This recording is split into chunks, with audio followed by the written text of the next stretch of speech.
To those of you who may want to ask, let me address very directly, I did not kill my daughter, JonBenet. JonBenet and I had a very close relationship. I will miss her dearly for the rest of my life.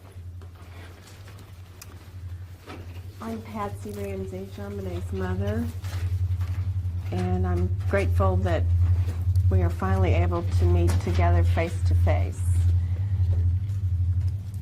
I'm appalled that anyone would think that John or I would be involved in such a hideous, heinous crime. But let me assure you that I did not kill JonBenet. I did not have anything to do with it. I love that child with my whole of my heart and soul. Here, her mother Patsy being interrogated by police more than a year later. You know, quit screwing around asking me about things that are ridiculous and let's find the person that did this.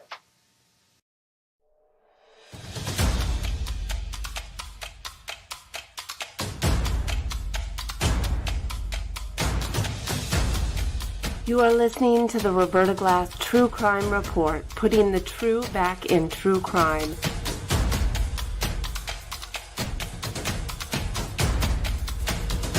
From New York City, Roberta Glass is now on the record.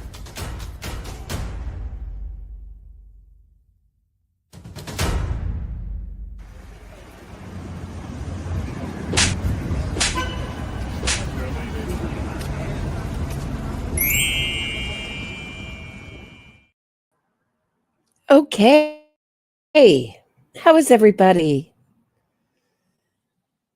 Well, I'm going to talk about the 911 call in the JonBenet Ramsey case today.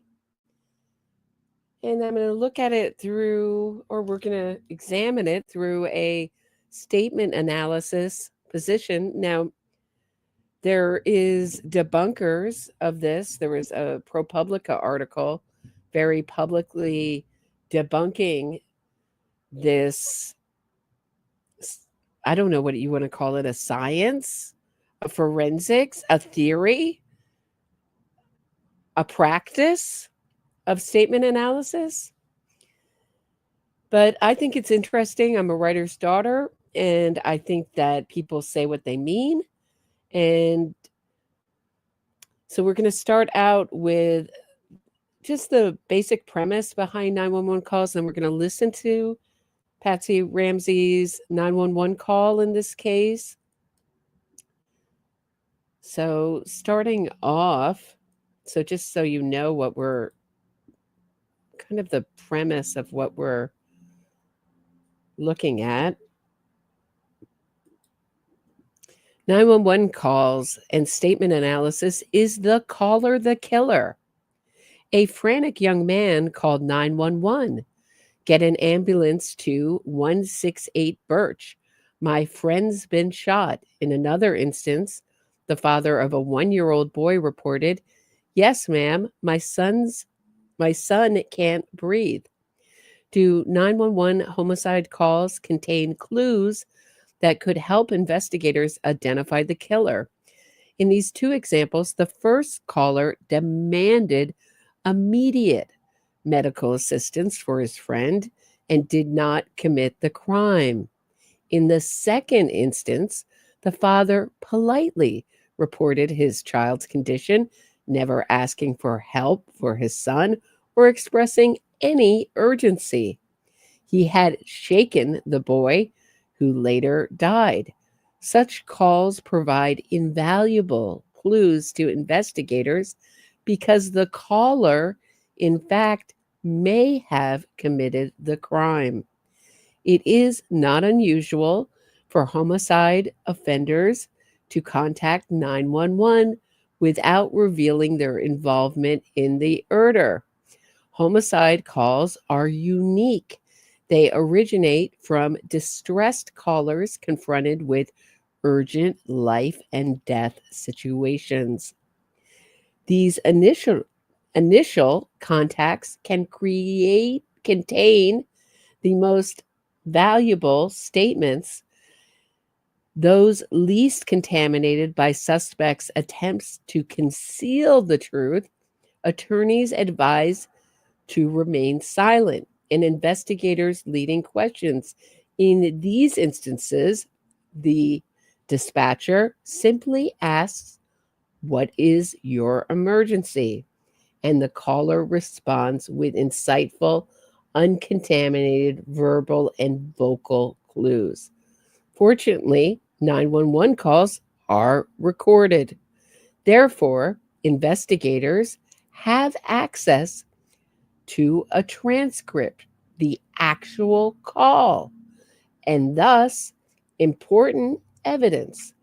They can examine both the words and the tone of voice.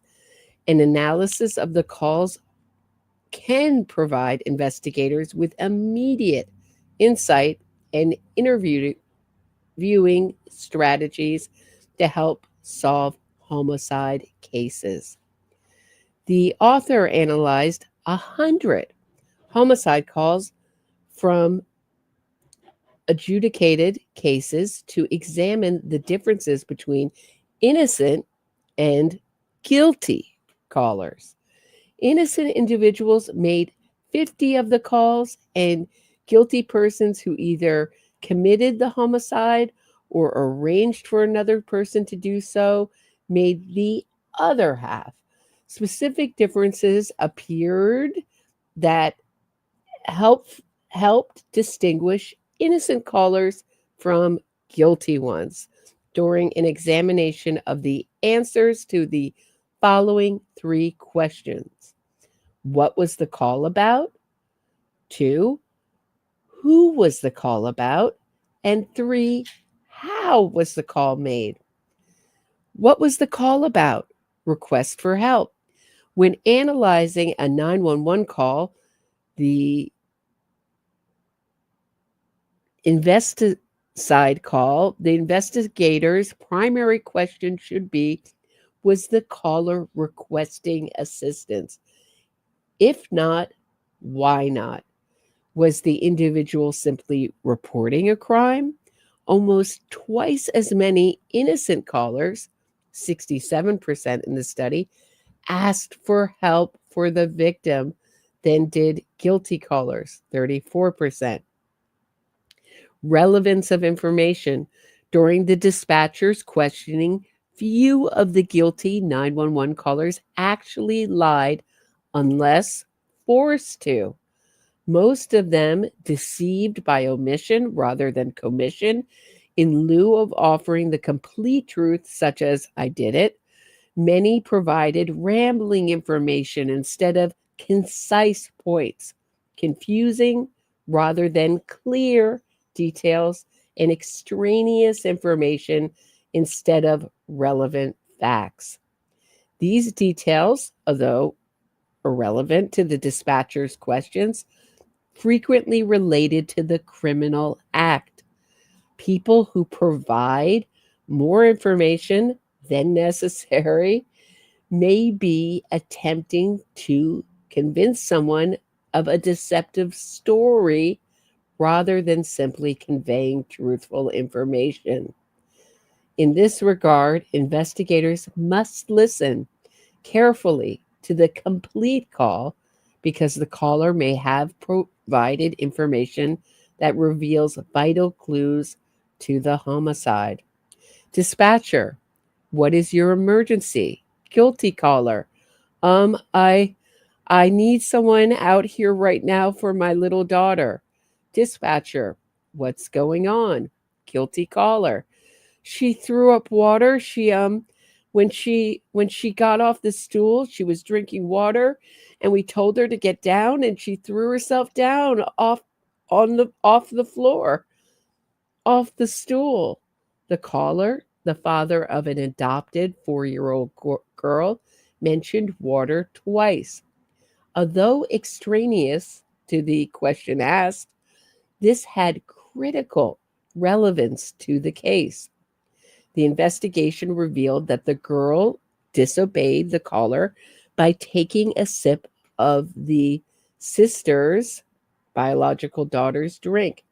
As punishment, the man tied the victim's hands behind her back and forced her to drink 64 ounces of water. She died of hyponatremia, a dangerously low sodium concentrate in the blood caused by rapid ingestion of the water.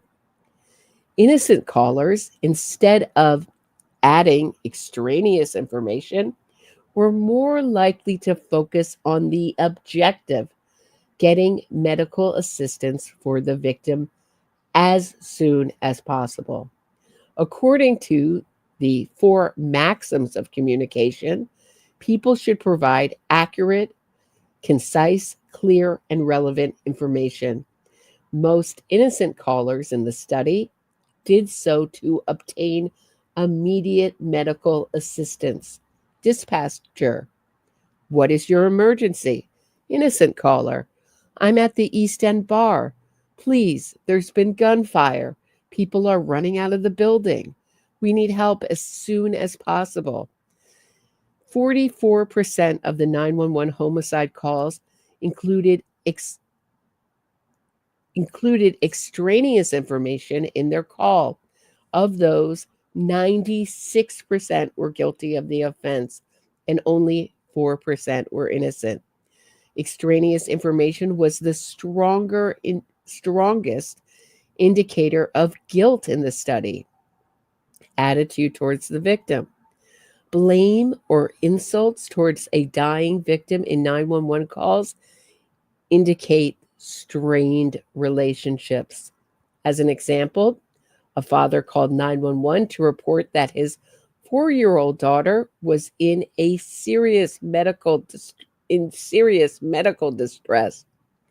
Dispatcher: do you know what's wrong with your daughter? Guilty caller: not a clue. Dispatcher: has she taken any medications? Guilty caller: maybe she's very, very sneaky. She threw a huge temper tantrum earlier. She might have taken something. As his daughter lay dying, the father unexpectedly insulted her with a description very, very sneaky and referred to her huge temper tantrum. He later was convicted of her murder. Similarly, individuals should not blame dying victims for the predicament. For illustration, a woman called 911 to report that her husband had been shot. Dispatcher: was this an accident or on purpose? Guilty caller: we were having a domestic fight and he threw me on the bed and grabbed my purse so I couldn't leave. Instead of answering the dispatcher's question, the wife blamed her husband for his fatal injury, suggesting that he was responsible for his death because he threw her on the bed and stopped her from leaving. The subsequent investigation revealed that the woman intentionally shot and killed him. She was convicted of his murder. 5% of the callers in the study insulted or blamed the victim, and all were guilty of the homicide. No innocent callers did so. They simply sought help. Accuracy of facts. Innocent callers in the study were much more likely than guilty ones to correct erroneous information when additional details revealed discrepancies. Dispatcher: 911, what's your emergency? Innocent caller: there's a man been shot down the hall of my apartment. Dispatcher: can you check and see if he has a pulse? Innocent caller: okay. The caller checks on the victim. Innocent caller: I thought it was a man, but it's a lady. It's a lady. And I didn't feel a pulse. The caller was innocent, did not know the victim, and had assumed that the person was male. After learning additional information, he corrected the previous inaccuracy about the victim's gender. Also, innocent 911 callers remained more consistent regarding facts. In contrast, several guilty callers provided information that conflicted with previously provided details and failed to resolve the discrepancy. For example, a mother contacted 911 to report that her baby was not breathing. Dispatcher: how long has your baby not been breathing? Guilty caller: just now. She's been fine for the last few hours. Dispatcher: has she been sick lately? Guilty caller: no, we were just sleeping and the phone woke me up.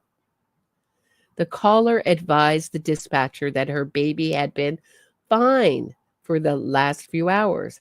However, she later added a conflicting statement indicating that the phone just woke her. How could she have known her child's condition? The mother was charged and convicted of killing her daughter. 28% of the 911 homicide callers gave conflicting facts and failed to correct them. All were guilty of the offense. 6% of the callers corrected themselves when they learned additional information, and all of those were innocent. Who was the call about? So the topic of the call: when contacting 911, innocent individuals remained focused on the victim. For example, one caller urgently stated, "This guy's hurt real bad. Tell them to hurry." Why would individuals call the emergency line and concentrate on themselves reporting a problem without asking the dispatcher for assistance for the person who needs it? The following dialogue occurred when a father called 911 concerning his son. Dispatcher: what's your emergency? Guilty caller: I have an unconscious child who is breathing very shallowly. In this case, the father took personal possession of a problem I have and referred to his problem, his dying son, as an unconscious child. When the paramedics arrived at the residency, the child had already died. The father had assaulted his son, causing cerebral hemorrhaging. 12% of the 911 callers in the study took personal possession of the problem. All were guilty of the homicide. Focus of the help. When individuals call 911 because someone is in critical condition, they logically will ask for help for the victim, even if the caller themselves needs assistance. However, when callers request help only for themselves and not the victim, homicide investigators should realize that the caller could in fact be the killer. As an example, a young man called 911 to report that his father was dead. Dispatcher: what happened to your father? Guilty caller: say something to me, help me. In this example, the caller wanted help for himself and never asked for help for his father. The investigation revealed that the son shot his sleeping parent. The man died of the wound and the son was convicted of the crime. 7% of the callers in the study requested help for themselves and not the victim. All were guilty of the homicides. Conversely, 41% of callers requested help for the victim alone. 68% of those were innocent and 32% were guilty. The following call serves as an example of an innocent individual demanding assistance for a victim.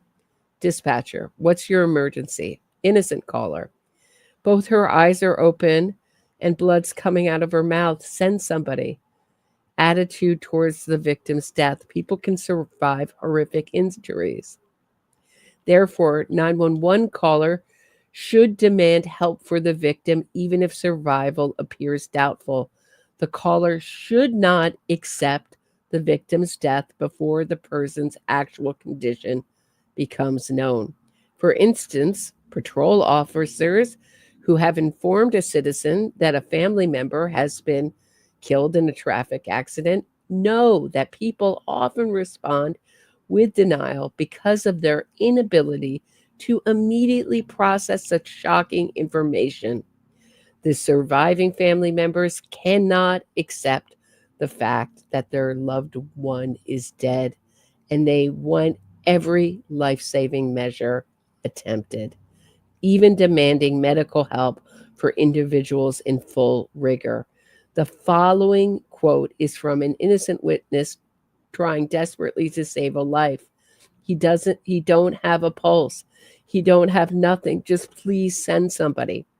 However, a caller stating that the victim is dead without proof would raise some serious questions. An example, it illustrates the point. What's your emergency? Guilty caller. I just heard a gunshot in the apartment next door and I went over. My neighbor is dead. In this case, the caller immediately declared the mortality of the victim. The subsequent investigation revealed that the caller had been romantically interested in his neighbor. He later confessed that he killed the victim because she refused to date him. In the homicides in which mortality was not obvious, 23% of the callers accepted the death of the victim. Of this total, all were guilty of the homicide. How was the call made? Voice modulation. Investigators gain a distinct advantage when analyzing 911 calls in that they can hear the caller's voice rather than relying solely on a written transcript. How someone delivered a message can offer as much insight as the message itself. Did the caller use voice modulation without loud volume, fast speed, varied pitch, and emotional tones? Or did the caller lack voice modulation by communicating in a low, slow, even, and unemotional manner? Emergency situations demand urgency. And previous studies of homicide statements have shown that the presence of emotion indicates veracity. Most often in this study, when making genuine demands for medical assistance for critically injured victims, caller displayed voice modulation rather than an even-paced, emotionless, and robotic tone. Yet the absence of voice modulation was even more informative than its presence. Only 4% of innocent callers had no voice modulation, while 35% of guilty callers lacked voice modulation. I think this is getting kind of vague here with the voice modulation. Don't you think? 4% of innocent callers have no voice modulation, while 35% of guilty callers lack. That leaves a lot of guilty callers with voice modulation. No? Urgency of call. When individuals call to obtain medical assistance in a grave medical emergency, they logically will make an urgent demand for help. A study of arson emergency calls in London supported this claim. The following exchange occurred after an innocent witness observed a drive-by shooting. What's your emergency? Innocent caller. I need an ambulance at 78 North Street. Hurry up. Dispatcher. What's the phone number you are calling from? Just get to 78 North Central. What's your phone number, sir? Innocent caller. She's shot in the head. I don't know. Just send somebody. The caller demanded an immediate response from medical personnel. Okay. So they go on with that kind of thing. And they actually include the staircase emergency here. Oh, and Darley Routier too. Level of cooperation. If focused on obtaining assistance, this is the last one, 911 callers cooperate by answering questions concerning the crime. In this study, innocent individuals did so more frequently than guilty callers, who resisted full cooperation by not responding to the dispatcher's inquiries concerning the criminal act, failing to perform CPR as instructed, repeating words, and providing unclear responses.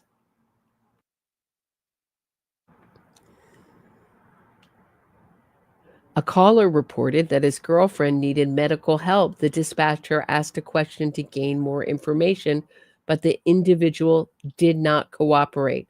Did something happen to her? Was this more than an argument? Guilty caller. That's all I'm trying to report. I mean, that's the whole subject of the of the study. Whether you're reporting a crime or it's an actual call for help. Guilty caller. I'm just trying to report a crime, right? I'm just trying to report. In this case, the caller resisted providing any further details regarding the condition of his girlfriend. Officers located her in her apartment, and the boyfriend was convicted of the offense. Similarly, a guilty parent called to report a stabbing incident. This is Darlie Routier. The individual subsequently resisted answering the dispatcher's question. They just stabbed me and my kids. See, of course, she's first. Do you see that? My little boys. She's putting herself first. Dispatcher, who did? My little boy is dying. Who did this? They killed our babies. Such resistance to cooperation existed in 26% of the calls. All were made by guilty callers. Guilty callers also resisted through repetition. People who did not tell the truth tend to repeat words or phrases. Through repetition, a guilty person can gain time to think of a reasonable answer to an unanticipated question, or may avoid answering altogether. An example of repetition occurred in the following communication after a 911 caller reported an assault by an unknown assailant who had shot her husband. Ma'am, do you know what was wrong? Guilty caller, oh God, the woman, calm enough to answer other questions, repeated the phrase, oh God, and never answered the question. If cooperative, she at least should have attempted to answer the question or explain why she could not do so. In this case, the caller killed her husband and blamed the homicide on a fictitious assailant. 54% of the 911 homicide callers in this study included repetition during the call. All were guilty of the crimes. When a 911 caller unexpectedly responds to a dispatcher's relevant question with such comments as, huh, what, or do what, it reveals a disconnect in the thought process known as the factor. These responses indicate that callers are caught completely off guard and are not tracking their own answers, unless, of course, excessive background noise prevented them from clearly hearing the dispatcher's questions. For example, a caller reported that his wife suffered a serious accident. Okay, anybody remember this one? Dispatcher, 911, what's your emergency? This is the staircase. Kathleen Peterson, and this is Michael Peterson's call. Guilty caller, I just came home and my wife has fallen down the stairs. She's hurt bad and she's not breathing. Dispatcher, how many stairs did she fall down? Guilty caller, huh? Anybody remember when Michael Peterson did that? When the dispatcher asked a relevant question regarding the accident, Michael Peterson, the caller, I'll just put in his name, who had assaulted and killed his wife, could not immediately answer because he had not tracked his own fabricated story. Had the victim actually fallen down the stairs, the caller should have known whether she fell down a few stairs or a whole flight, or who or would not have been confused by this unanticipated question. The factor was present in 12% of the homicide calls. All but one of these callers was guilty. So that'll give you an idea of that. I think that the last one, hold on, there's one last one. Investigators should ask whether the caller continues with one thought process or uses self-interruptions and changes the direction of the topic. In calls containing self-interruptions, the first topic can reveal important clues. In the following example, the husband began to state that his house had been burglarized, but changed the topic mid-sentence. What's your emergency? There's guilty caller. There's been a my wife has been killed, I think. The critical condition of the caller's wife should have been the primary topic, yet he began with the less critical subject, the burglary. The investigation revealed that the caller arranged for an accomplice to burglarize his own residence and traumatize his wife.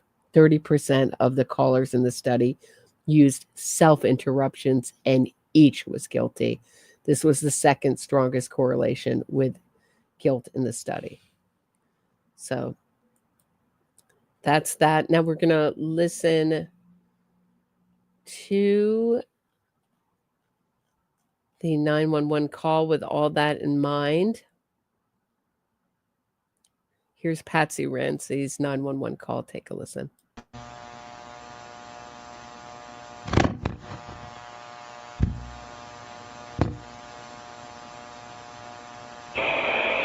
911 emergency.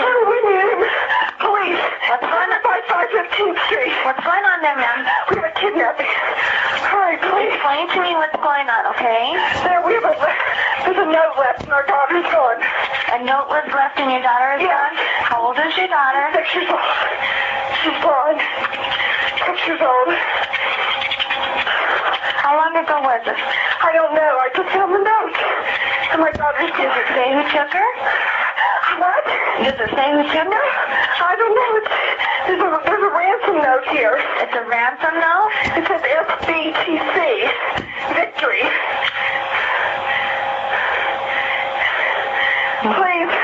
Okay, what's your name? Are you Patsy Ramsey. I'm the mother. Oh my God. Please.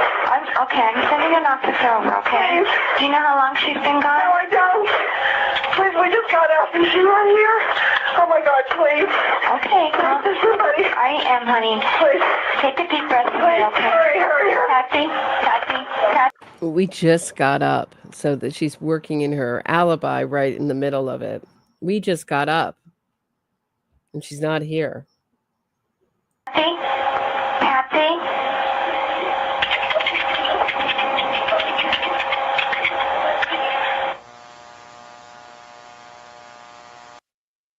Oh, this is this weird thing that they think this is like reading tea leaves or something. People think they hear words in this nonsense noise. I have listened over and over again. I cannot hear anything, but I'll play it. Just they think they hear Burke. This is kind of like the Burke did it theory. This is part of it, that they think they hear Burke's waking up and saying, "What did you find?" I hear nothing, but take a listen. This is enhanced audio. Has a hum all the way through. Every copy of this 911 call has a horrible hum through it. My apologies. I can't really apologize. There's nothing I can do about it. Just happens to come with the call.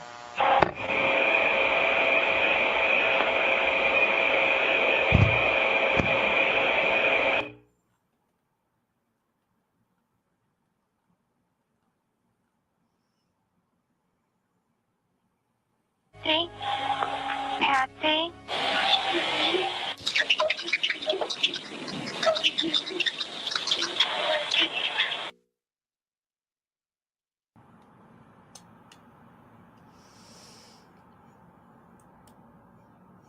I have pretty good ears, and I don't hear that at all. So that's that. Going to, so it's pretty interesting. She's also invoking God's name, or oh my God, help me, Jesus. All those things tend to come with more guilty people. This is obviously not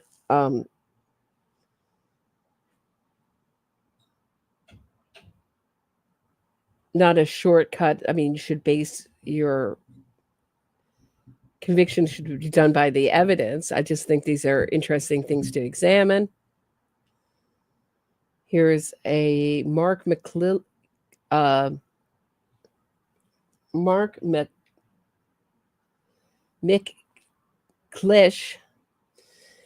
is a statement analysis, and here's his analysis of the 911 call. We can go through it together. Oh, let me just give you his bio before I do.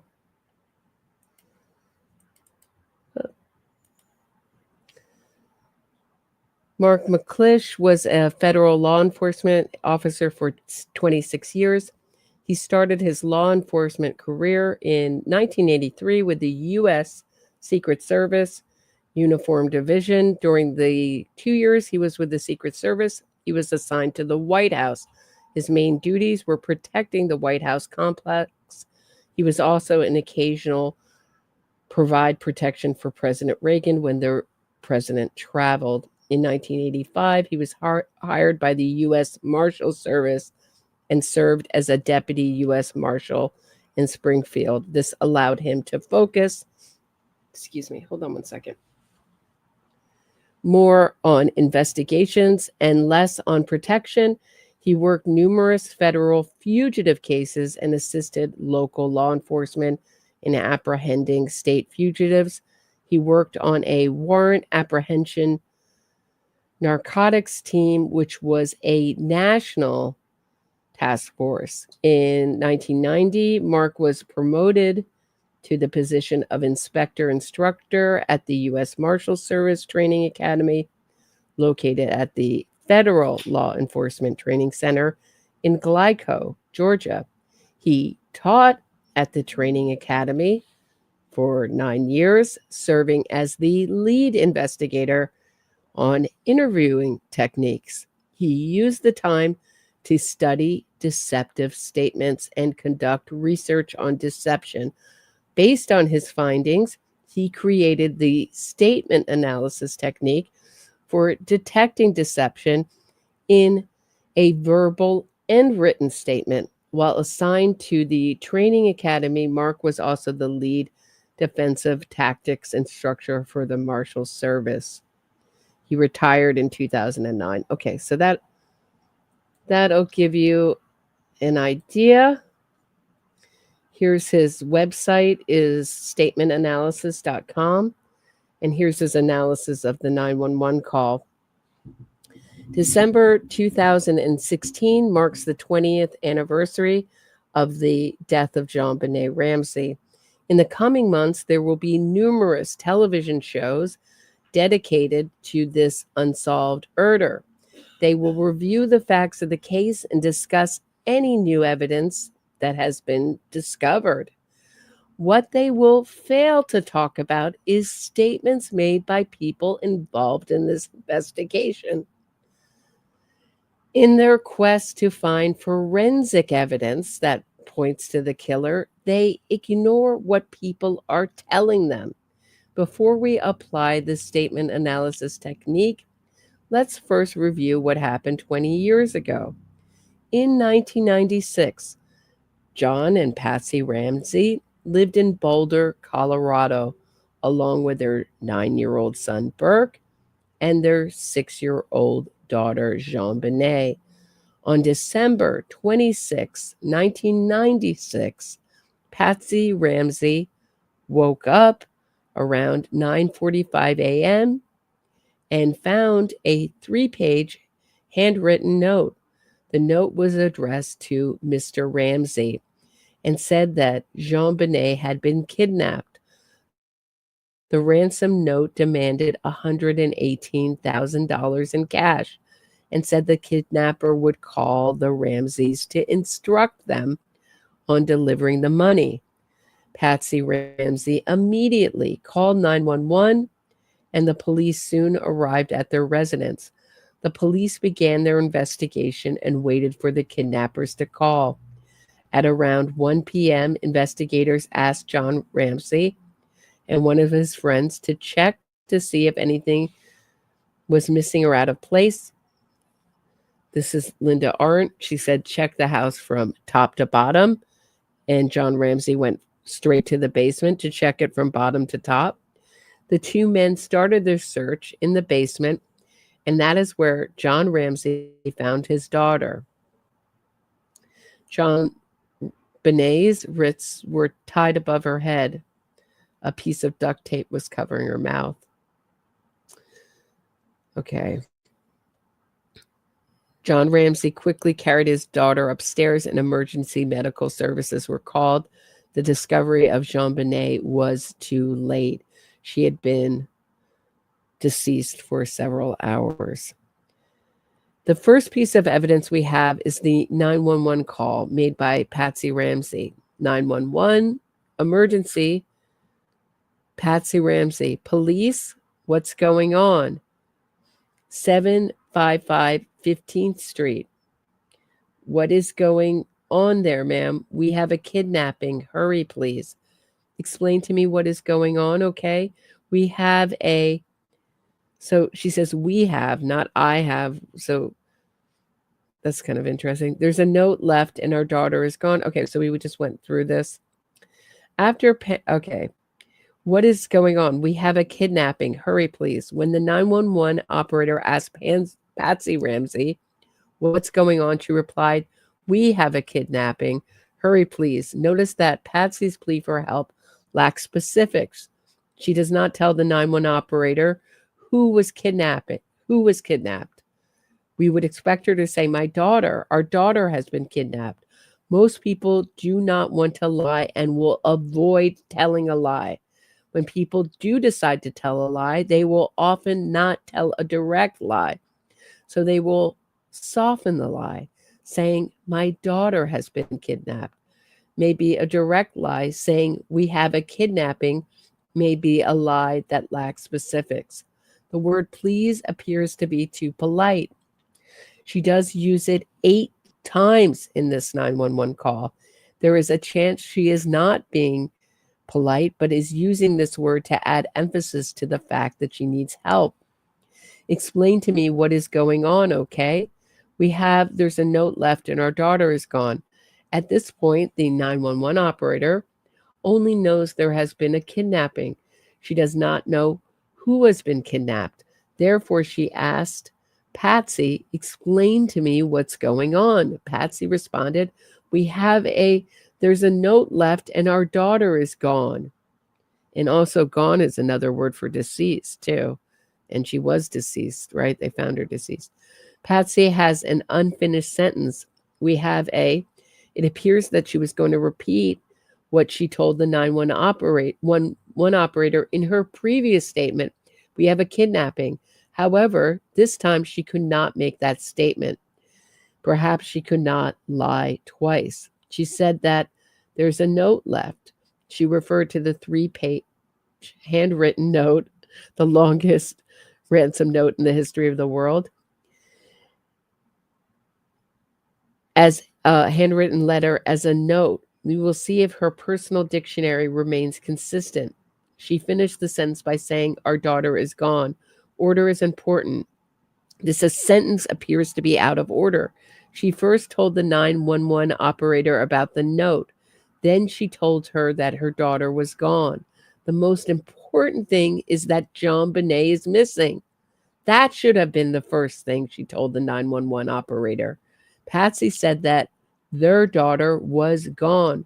We will see how her personal dictionary plays out in regards to the word gone.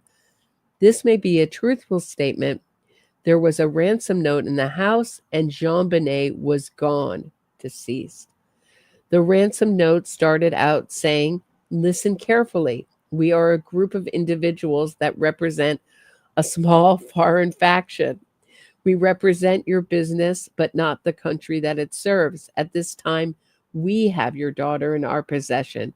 Patsy begins her 911 call by saying, we have a kidnapping. 911, how long ago was this? I don't know. I just found a note and my daughter's missing. Hold on.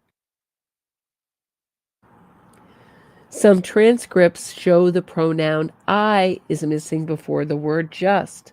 The missing I indicates a lack of commitment to the statement. However, when I listened to the recording, I heard Patsy say, I just found a note. There are several ways you can use the word just. The word just often is used to minimize things. If you walk into a restaurant by yourself, chances are the hostess will say to you, just one? She is minimizing how many are in your party. When people minimize their actions using the word just, it is an indication they may have done more than what they are telling you. I just went to McDonald's and came home. There is a chance Patsy may be minimizing her actions that morning. However, she may also be minimizing time. By using the word just, she is telling the 911 operator that her action of finding the ransom note was immediate. She is consistent in using the word note. However, she does change her language when she used the word missing. Earlier, she said, our daughter is gone. Now her daughter is missing. Truthful people will usually use the same language. Something caused her to change her language. That something might be she is being deceptive. Then again, there may be a justification for the change in language. When she used the word gone, she used the plural pronoun are. When she used the word missing, she used the singular pronoun my. We can't read people's minds, but we can recognize a change in language. 911. Does it say who took her? Patsy Ramsey. What? Answering question with a question. It's the factor, right? Answering question with a question indicates that the person was asked a sensitive question. It is often used as a stall tactic to allow the person to think about how he or she should answer the question. We do have to take into consideration that it is possible Patsy did not hear what the operator said. Does it say who took her? No, I don't know. It's there. There is a ransom note here. How many times is she going to point to this ransom note? It's like her alibi, right? She keeps pointing to her alibi. When asked if the note said who took JonBenet, Patsy, it's also John's alibi. No, I don't know. In reality, the note said that a foreign faction signed by SBTC was responsible for JonBenet's disappearance. In her answer to the next question, she will mention the SBTC. Patsy had another change in language. She now calls it a ransom note and not a note. As I look at this 911 call, I do not see a justification for the change in language. Therefore, it's an indication of deception. 911, it's a ransom note? It says SBTC Victory, please. The ransom note was signed Victory SBTC. Patsy reverses the order and says SBTC Victory. If she had the ransom note in her hand while talking to the 911 operator, we would expect her to look at the ransom note and mention the signature in sequential order. If she did not have the ransom note in her hand and was relying on her memory from what she had read, there would be a reason for her to unknowingly reverse the order. However, in that situation, I would not expect her to remember the letters SBTC. It is possible she looked at the very last line in the ransom note. SPTC mentioned it and then looked at the word victory above it. Okay, what is your name? Are you Patsy Ramsey? I am the mother. Oh my God, please. Notice that Patsy used the article the and not the pronoun her mother. Saying I am her mother makes it more personal. It shows ownership. Saying I am the mother shows distance. If she knew JonBenet was dead, she may not have wanted to take ownership of a dead body. 911, do you know how long she's been gone? No, I don't. Please. We just got up and she's not here. Oh my God, please. Again, she used the word just. Is she minimizing her actions or is she minimizing time? 911, okay. Patsy Ramsey, please send somebody. The reason people call 911 is because they are seeking help either for themselves or for someone else. Most 911 calls begin with a plea for help. I need an ambulance, or someone is breaking into my neighbor's. Send the police. Patsy's plea for help appears towards the end of her call. Please send somebody. She only asked for help after the 911 operator said to her, I'm sending an officer over. Towards the beginning of the 911 call, Patsy told the 911 operator, we have a kidnapping. Hurry, please. Saying hurry, please insinuates the 911 operator should send the police to her residence. However, she does not specifically ask for the police. At the very beginning of her call, she did have an inaudible statement. Inaudible police. It's possible she said, send the police, or I need the police. There is one other odd thing with this 911 call, and that is Patsy hung up the phone. The 911 operator is your lifeline. This is the person who's going to help you. They are going to send you help. They may get the word out to be on the lookout for a certain person or vehicle. You will want to stay on the phone with the 911 operator until help arrives. Once she reports the kidnapping, and reports is the key word here, says me, Roberta, Patsy hangs up the phone. So that's kind of interesting. I'm going to take a quick break.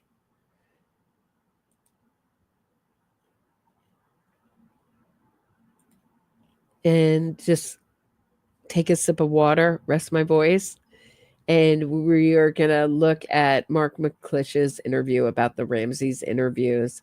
Don't go anywhere. We got you coming. Well, wrong thing. Wrong break music.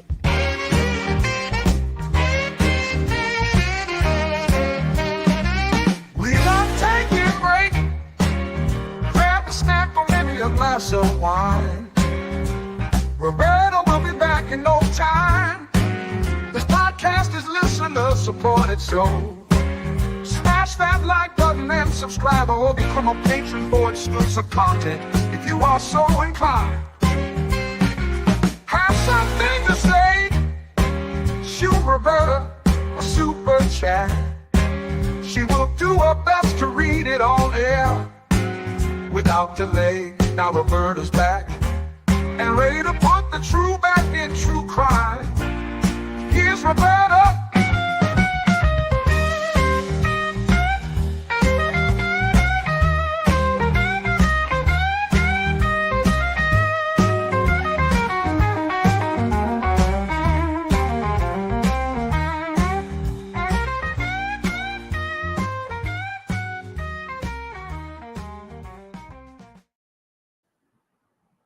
So this was an interview done with Tricia Griffith from Web Sleuths. Her podcast with Mark McClish. And I just cut it to where he talks about the Ramsey interviews, and then he talks about some of his work in doing statement analysis, which I thought was interesting. If we have time, we'll go into that. But take a listen. Mark McClish from statementanalysis.com has looked at the Ramseys interviews and read the transcripts of the interviews. John and Patsy, after 4 months, finally agreed to give an interview to the police with all kinds of restrictions. The cops' hands were truly tied. And if you want to read about that frustration, Steve Thomas's book is a great book, Inside the Ramsey Investigation. Boy, you can feel the frustration just coming off those pages. But let's start with John's interview first. What can you tell us about that? Well, in May of '97, both John and Patsy gave an interview to some media members. Mm-hmm. And John Ramsey was asked, Mr. Ramsey, what do you want to say to the killer of your daughter? And he answered by saying, we'll find you. We will find you. I have that as a sole mission for the rest of my life. Now, in statement analysis, we believe what people tell us. And that's because people usually will not lie. They may fudge the truth, but it will still be a truthful statement. But as I mentioned earlier, they will skip over things. So by taking that approach, I'm going to believe what you're telling me. It helps us see exactly what the person is saying. Mm-hmm. And so in this case, he said, I have that as the sole mission for the rest of my life. Okay, I believe that for the rest of your life, you'll be looking for the killer of your daughter. You know who said this too was OJ. Said he would be looking for the real killer for the rest of his life. And I want to say that the McCann said this too. But maybe not. I think they said something that indicated that this will go on. We'll be looking for her forever. I believe they said something like this too. Well, how does he know that? What if the killer is found the next day? What if he's found tomorrow? Mm-hmm. But how can John Ramsey say that he'll have that as a mission for the rest of his life? Now, most people would say something like, I won't stop looking for you until I find you. Right. You know, there's an end goal there. I'm going to find you. I won't stop until I find you. But he said, I have it as a sole mission for the rest of my life. Now, in 2000, John and Patsy were interviewed by Barbara Walters. Mm-hmm. And Patsy Ramsey said essentially the same thing. She said, until the day we die, we'll be looking for the person who murdered our daughter. Until the day we die, meaning we'll never find this person. Never find them, right. Wow. And unfortunately, that came true for Patsy because she passed away in 2006. Right. But again, both of them say that they'll never find the killer of their daughter. Now, if you know who killed your daughter and you're not going to turn that person in, then you can make a statement like that. It's a true statement. So just like YouTube changes their policies all the time. So they've just changed it to apparently, you know, like I got the memo watching other people's, what was I watching? I guess I was watching content about Gypsy Rose Blanchard. And people were saying like, people started saying unalive. That was my first hint that the M word, word was out. I mean, so it's edited out of that. So if there's like a break and it's silence, that's the thing. They don't tell you, obviously, because they can't interfere with, they can't give you they can't criticize your creative content or something like that. They say something dumb like that. They can't give you instructions on how to do it, but they like, you know, so the policy, YouTube policy is changing all the time. So it was okay back then, but not okay now. True statement. Right. Wow. So it's very odd because most people wouldn't phrase it that way. That blew, when you told me that earlier, that blew my mind because I'm like, my God, I never thought of that. Like I would, you know, be able to come up with that. I never would in a million years. But, and there's all kinds of things. And just one thing I would like to recommend is if you haven't, watch the Dr. Phil episode with Burke, not for Burke, but for John, because through the whole thing, when Dr. Phil is interviewing him, he's really angry, not at the killer, but at the media. Yeah, Tricia Griffith, I really enjoy some of her older shows on JonBenet. She got into the foreign faction book. She was giving it away on this episode. I think she's still, I think she went down a bad road with the Burke did it, this stuff. My opinion. I just don't buy it. I read the book Foreign Faction by Kohler. I wasn't particularly convinced by it, but I know it has its supporters. I know it has, I just can't imagine parents covering up for one child. It's never happened in the history of the world that I know of. If there's a case where parents risked prison to cover up for their child who murdered their other child, it just seems. And 9-year-olds, we hear about it occasionally, but not in such an elaborate, with the note and the elaborate way that she was found. I don't know. I tend to think that my theory on it is, I think, I mean, I've made it clear that I think that Patsy's an accomplice, and and it was done in the home, and it wasn't Burke. So you can surmise who I think did it. I kind of agree with Linda Arndt. Let's just say that. I think she had real insight and intuition on the scene. That's my thoughts on it now. He never mentions the killer in the Dr. Phil show. Now, maybe they took it out, but I can't imagine they would. That would be a pretty compelling statement showing the anger toward the person who killed your daughter. No, he was angry at the way the media treated them. And I'd be curious to hear what you thought of the things he said. I would be happy to send you the link if you haven't seen it already, if you're interested. But okay, so now, what other statements or interviews? What else have you looked into with the Ramseys? Well, in that same May of '97 interview, John Ramsey said, "We felt we lived in a safe community. We still do." Now, even after someone's entered his house and killed his daughter, John still says that they live in a safe community, and that just doesn't make sense. I don't know how you can make a statement like that. You're not going to say, "Hey, our neighbor." We live in a safe community, except for the random foreign faction and the SPTC victory people going around that admire my husband's business, but not the country that it serves. And they're a small foreign faction. They're small. No group tries to make themselves look smaller. They only make themselves look bigger than what they are. We're just a small foreign faction. Oh, the note is so unintentionally. I mean, it's sad. It would be hilarious if it weren't for what happened to JonBenet, but it's so outrageous and over the top, unbelievable, that note. It's why the new documentary on Netflix doesn't like to talk about the note.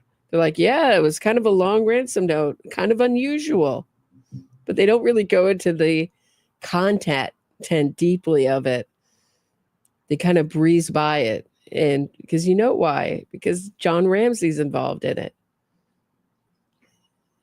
Anybody with any common sense who's seen maybe more than one or two crime shows looks at that note and it's like, what? That note is ridiculous. But here we go with this DNA is going to solve it nonsense. DNA will never solve this case. This is not a DNA case. And as long as the John Ramsey doesn't really participate, didn't participate with the police. Red flag numero unsky.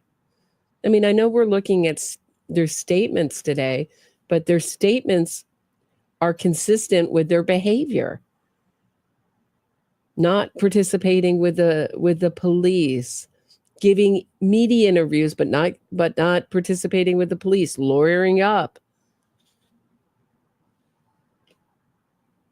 PR, media, image management, it looked like. I don't know for a fact. I've heard that, but I don't know if that's a fact or truth. So take that with a grain of salt. But this is not consistent with the way we see other grieving parents act. And you could say everyone acts differently. Yes, but on a spectrum of normalcy. So on one side of normalcy, like one side of the spectrum, you'd have stoic behavior, unemotional behavior, shutting down. And then on the other side of the spectrum, hysteria. But anywhere on that spectrum, most parents say, innocent parents say, what do I have to do to clear me so you can go find this person? What do I have to do? Lie detector test? Great, let's go. Let's go for it. What can I tell you? They'll call investigators in the middle of the night with a thought. They can't sleep. They're consumed with it. They're consumed with grief. And they just want to find the person that caused this grief and ended the life of their child. I mean, come on. Neighborhood has gone to pot. Right. But how could you say we still live in a safe neighborhood? You can't. But again, if you know who killed your daughter, you know that person will not kill again, then you can make a statement like that. But most people would be a little bit more upset. A lot more upset. Like they sent Burke right back to school. Now, if a foreign faction had one of your children, I can't imagine I would ever let that child out of my sight. They would live in the basement until I died. I wouldn't want them to go anywhere. They sent him back to school. Right. And it's like, because they knew. This is what one of the listeners made a great comment. They sent it to a neighbor's house too that day. And when I'm in, and the McCanns, same thing. They went off on a tour to meet the Pope and left their twins in care. Something you just would want your children, as Patsy Ramsey said, you'd want your babies close, right? Keep your babies close. Does anybody remember when she said that? He wasn't in danger. Okay, I'm ready for more. Hit us with some more, Mark McClish from statementanalysis.com. Well, John was asked, John, would you recommend the death penalty for the person convicted of killing JonBenet? And he said, I would absolutely want the most severe penalty to be brought. And then they said, Patsy, and she just nodded silently with tears in her eyes. Tater, as much as I hate the Podesta brothers, they did nothing. That's one EFIT. So that's one drawing of one suspect. Two different drawings of one suspect. Not brothers. So I'm no fan of the Podestas, but especially John. But yeah, no, that was a hoax. So we look at the question is, would you recommend the death penalty? And he said, I would absolutely want the most severe penalty to be brought. Well, that's a yes or no question. So he didn't answer the specific question. He gave an answer, but he didn't say yes. He didn't say no. Just the most severe penalty. And I don't know what the most severe penalty was at the time in Colorado, but he's given the impression that, yeah, I would want a death penalty, but he stopped short of saying that. And then Patsy, apparently she nodded in the affirmative, but she couldn't even say yes. So why is it that you can't say you want the death penalty for the person that killed your daughter? Now, again, it could be because you know who killed your daughter and you don't want that person. So that's like a common law enforcement question. What should be done with the person that did this? And usually an innocent person says, like, I want them to fry. You know? And an innocent person was like, well, they're just a troubled person and they should try to have compassion for them and they should be treated gently by the law. You know, they asked that for that reason. Law enforcement. It's considered a telling answer. Either way, the way you answer it is considered telling. Put to death. Right. Now, years later, John was asked that exact same question, and this time he answered no, and he said because too many innocent people have been put to death or on death row. So there he gave an answer. I mean, he answered it, and he told us why. He said no, because most people would probably expect him to say yes. And that could have been the case here, but why not say that now? No, I don't believe they should be put to death. But he did not answer that specific question, and so again, we wonder why is that the case? Probably Please the continue. most telling interview was in March of 2000 with Larry King. Is that with, And Larry was that King with, had, I'm sorry, was that with Steve Thomas or are they alone? he was there, yeah. Okay. I think it was, he was there for part of the interview, as I recall. Okay. I don't know if he's there the whole time or if it was a 2-part interview, maybe. They were promoting their book, The Death of Innocence, as well. Yeah. But Larry King said, Patsy, what do you make of the ransom note? Why would a kidnapper write a ransom note when they've killed someone and left that someone in the house? What would be the point of a ransom note? What do you think? Mm-hmm. You know, and Larry King makes a very good point. Why would a kidnapper write a ransom note when JonBenet was already dead? Right. And Patsy Ramsey answered, I don't know, but I hope to ask the killer one of these days. But she said, I don't know. Now, in their book, The Death of Innocence, they said this was a kidnapping that went bad and turned into a... Right. And so that's why there's a ransom note. He wrote a ransom note, left it, and in the process of kidnapping JonBenet, you killed her. Mm-hmm. So why doesn't she say that? She just says, I don't know. So Larry King pressed her on it. He said, can you guess? And Patsy Ramsey said, I think it was a ruse to throw us off. Ooh. Well, now she's confirming what I believe and many other people believe, Yes. that it was a ruse. That it was a ruse. She just pretty much admitted it. She just said it. Well, It was a ruse to throw. We did the ruse. It was to throw everybody else off, not to throw themselves off. There she is. I thought that was such an interesting insight. Compelling, right? It was a ruse. Guys, it was a ruse to throw us off. Just us off, not anyone else.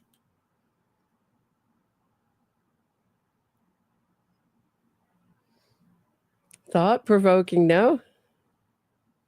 realizing what she just said, John Ramsey jumped into the conversation then. And he said, we think the killer wrote the note before we came home that night. We think he was in the house while we were out 4 to 5 hours. The note was written before the crime. We think it was a kidnapping and something went terribly wrong. Now, notice he didn't say I think. He says we think right that this was a botched kidnapping. So why didn't Patsy say that? But she said, I think it was a ruse to throw us off. Wow. And that's what a lot of people believe. I mean, she just confirmed it there. Mm-hmm. Yes, she did. Oh, and I know there's more.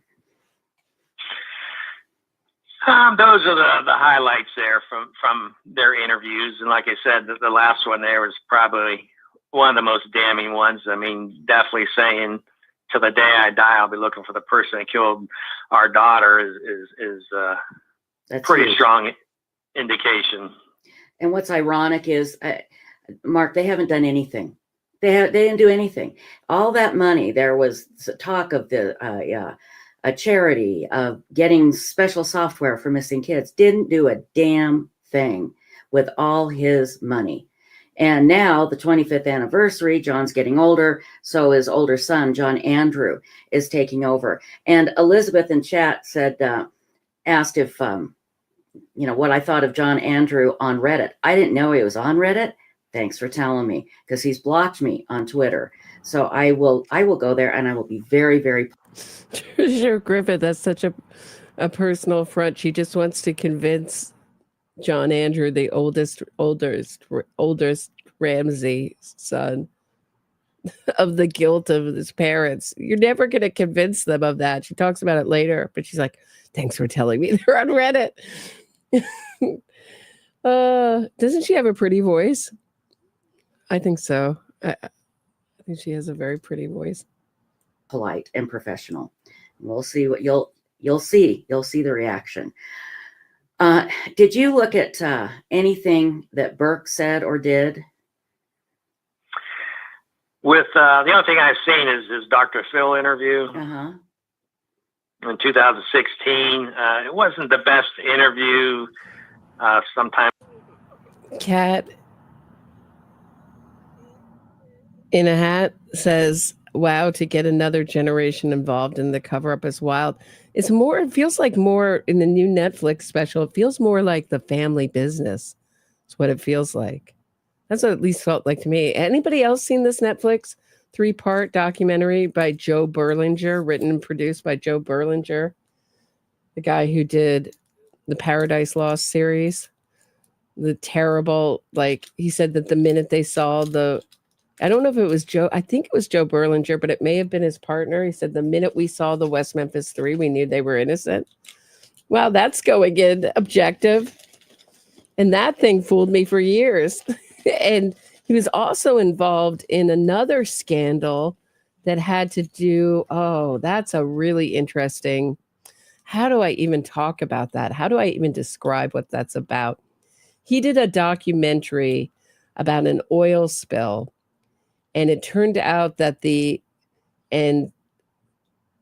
was basically another thing done by a lawyer who got arrested and I believe got charged. When I went to the Maxwell, now I'm forgetting his name, but he basically used Berlinger to make this documentary to support this civil case, and he won the biggest civil case ever based on this oil spill, saying that the oil company hadn't cleaned it up. But it turned out he is alleged, the charge that he was charged and convicted of using falsified evidence and paid off. It's basically an innocence fraud thing, paid off investigators to support his claim that it wasn't sufficiently cleaned up. But when I went to the Maxwell thing, there was all these this lawyer. I'll find out his name in a second, but Berlinger did the documentary that really started that whole, what has been called a hoax. I always wanted to do William Ramsey and I were going to do an episode on it, but the amount of legal paperwork in that thing, I mean, you would have to read so much. Maybe one day I was very busy at the time. I was like, maybe someday I'll get to this, but I just read a little of the legal filings and a lot of the journalism around that case. Pretty interesting. So pretty much everything that he does, I think is suspect, Joe Berlinger. That's my opinion on him, just my opinion. Dr. Phil would start out, let me ask you straight up, or let's clear this up once and for all. And essentially what you're doing is you're giving the subject a heads up that this is a very important question. Right. And so you need to think about your answer. I mean, your questions should be all in the same manner, same tone. You know, what's your name? Did you kill her? Should be asked exactly the same. Don't send any signals that, hey, this is an important question. Then there were times Dr. Phil didn't let Burke finish his answer, and so we don't know what he was going to say. Mm-hmm. Yeah, that was a PR disaster. If they were trying to make Burke not the subject of anything, it was a complete failure. I want to bring up something that John Ramsey said in the book Death of Innocence, and I apologize, I don't have it in front of me, and I am paraphrasing. He said something about the morning that this all happened. He saw a strange van in the alleyway. He never said a word to the police. Okay, here it is.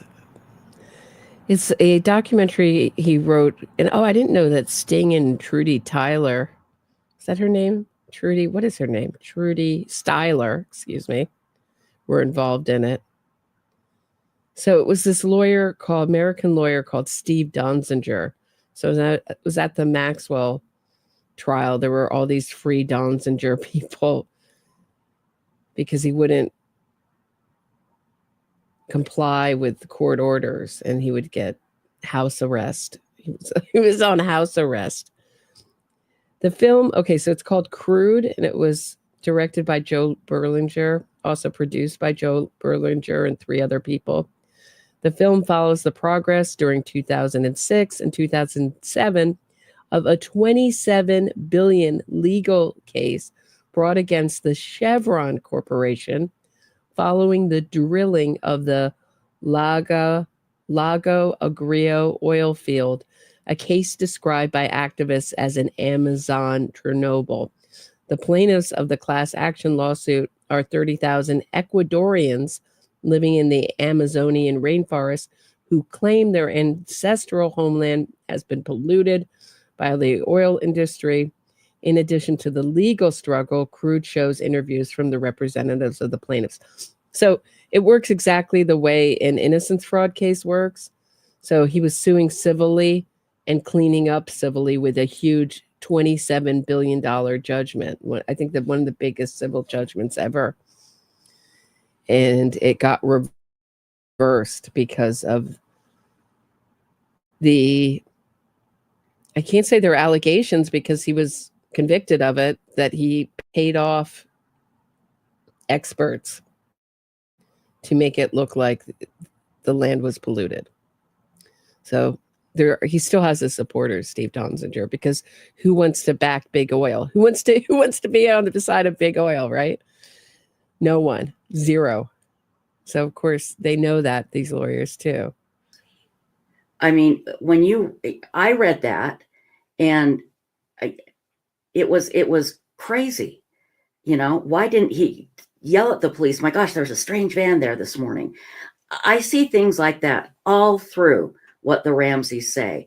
Why in the world would he say something like that, knowing that he didn't tell the police? I mean, that's just silly. I mean, is it just, again, leaking their truth? They just can't stop? Well, you're right. I mean, the only place I've ever heard that was, like you said, from his book. I never saw any police reports that had that listed.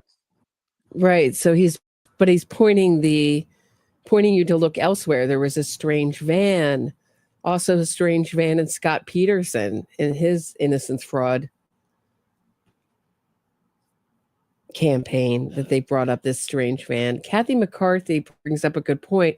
How would he know how many stairs the wife had fell if he came home and found her at the bottom of the stairs? What you would say is, I don't know how many, you know, there are approximately this many stairs she could have fallen from, you know, how many from any side of it.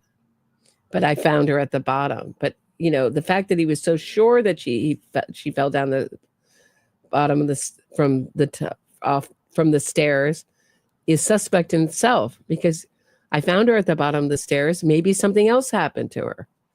But the thing that documentary doesn't talk about is her fractured throat. You know, you don't get that from falling down the stairs.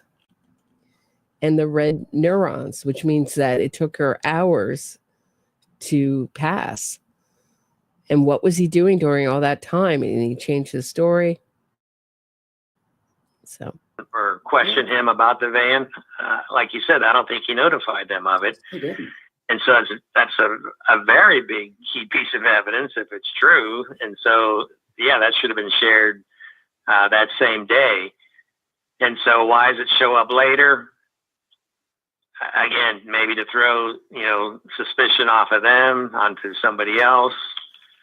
But it doesn't add up that you wouldn't mention that. Can't help leaking the truth. One of the other things that just stays with me, and I believe it was the same Barbara Walters interview that you referred to. And there's this big debate, and it shouldn't be a debate because there's no debate, that JonBenet had stun gun marks. They're not stun gun marks. They've been examined. There's only one person who thinks they're stun gun. right. They're called abrasions. And there's a lot of different opinions around these marks. Kohler, who wrote the book Foreign Faction, says they're train track marks from the train room where she was found, and that was Burke's train. So, you know, it makes a connection. The Burke people love to say that it was train marks. Other people say they were abrasions, and the kind of red dots that you get, your piquet. I don't know exactly how you pronounce that, but you know how your skin gets those two red dots when you're injured. I think that's more likely. I don't buy the stun gun thing either, or Lou Smith's theory in general, but she'll explain the origin of the stun gun theory here. Marks, and that was one investigator who, after praying with the Ramseys, decided they were innocent. His name was Lou Smith.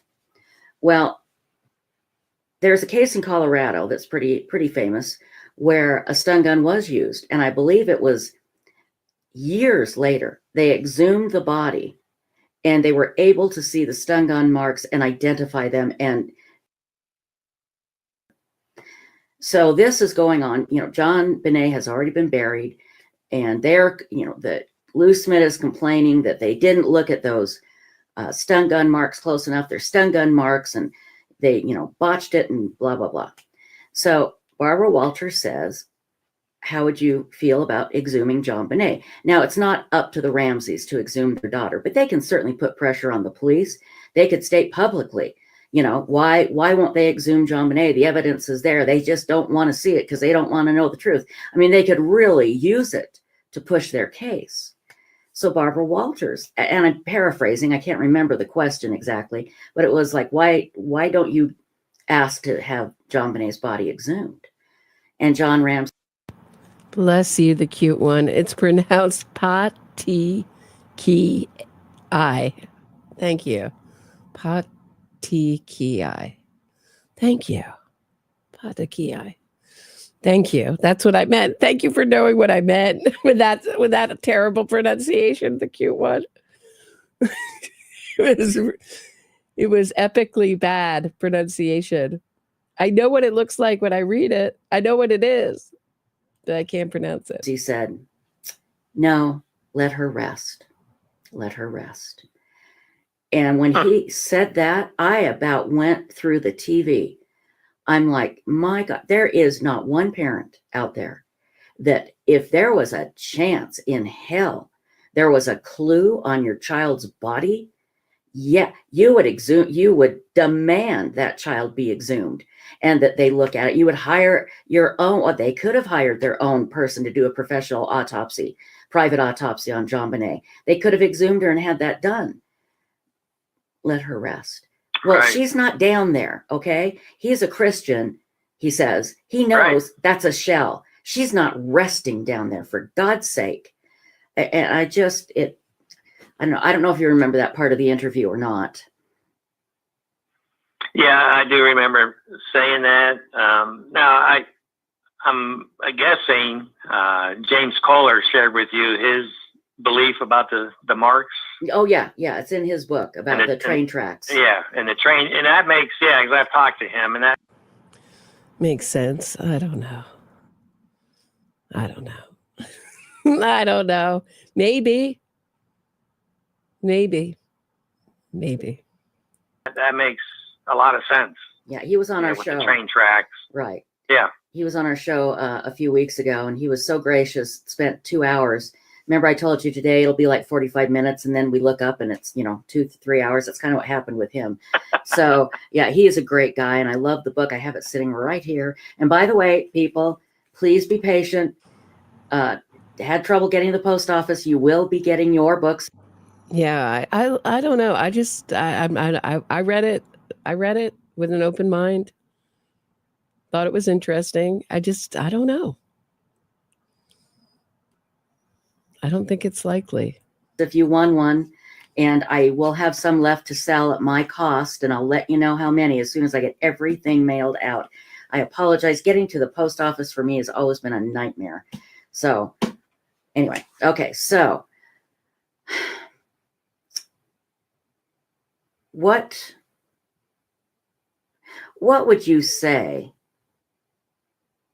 to the Ramseys if let's play real pretend here? Patsy is alive. John and Patsy are in an interview room with them, and you've done all of this analysis. What would you do? What if you had a chance to talk to them? What would you say? First, I would interview them separately, not together, Mm-hmm. so they can't get their story straight. True. But yeah, I would. Some of the things I talked about, I would confront them with, or before I confront them, I'd ask them more questions about it. Mm-hmm. But then if I had to, I'd confront them with their language. And I'd tell them, your language tells me, who did this. That's why you said for the rest of my life, I'll be searching. That's why you wouldn't say I want the death penalty for the person committed to killing your daughter. Right. And, you're in interview, if you think you have a suspect, your goal is to get a confession. That doesn't always happen, but that's what you're looking to get. Or you may get more deceptive answers from them. Which would even help your case even more. And that's what the statement analysis does. It helps you to eliminate suspects. We know we got the right guy, so now we need the forensic evidence to prove, that he did it. I have a question that's probably more. Bossy Texas chick, nice to see you. I have an idea for a show for you.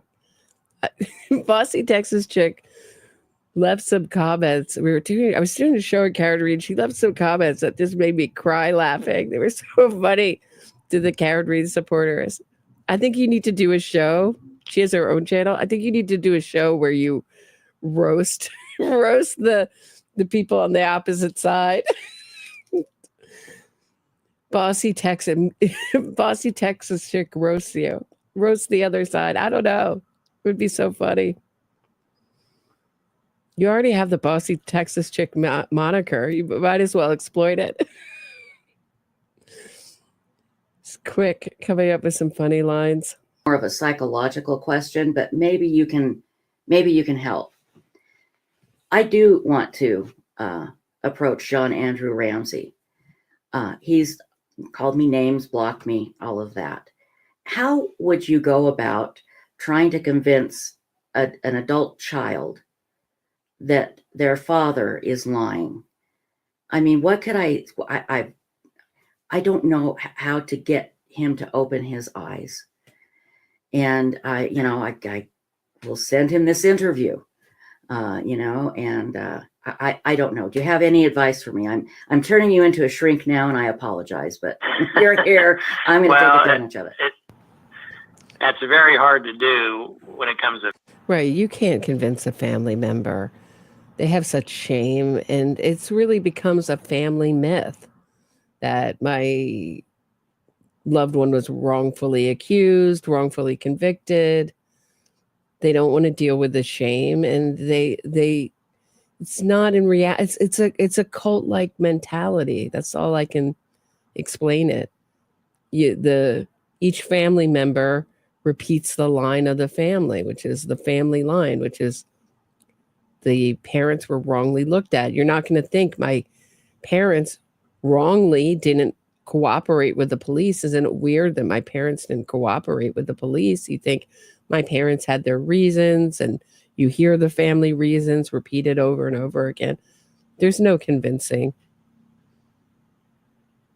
a family member. And I mean, how many family members stand up and say that their kid, especially parents, that their kid did it? The only one I've seen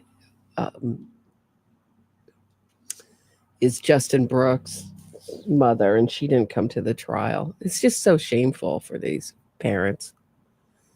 They usually are spearheading an innocence fraud campaign. That's usually where you can find them.